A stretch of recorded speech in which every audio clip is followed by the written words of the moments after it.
राज्य सरकार लंडनहून आणत असलेली वाघनखं ही छत्रपती शिवाजी महाराजांनी वापरलेली आहेत का या संदर्भात निश्चित अशी माहिती नाही आणि हे पत्र व्हिक्टोरिया अँड अल्बर्ट या म्युझियमने दिलेले आहे। म्युझियम सोबत केलेल्या पत्रव्यवहारातून ही माहिती समोर आली आहे।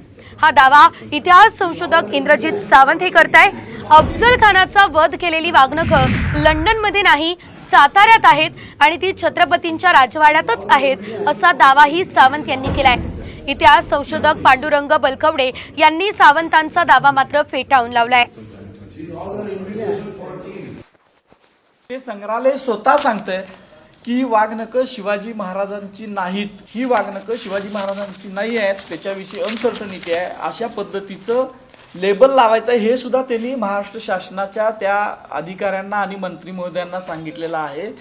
आणि असं सांगितलेलं असताना सुद्धा महाराष्ट्राचे हे मंत्री आणि अधिकारी दादांत खोटं बोलून जी गोष्ट शिवाजी महाराजांची नाही ती गोष्ट शिवाजी महाराजांची असे सांगत त्याच्यासाठी कोट्यवधी रुपयाचा खर्च करावा लागले।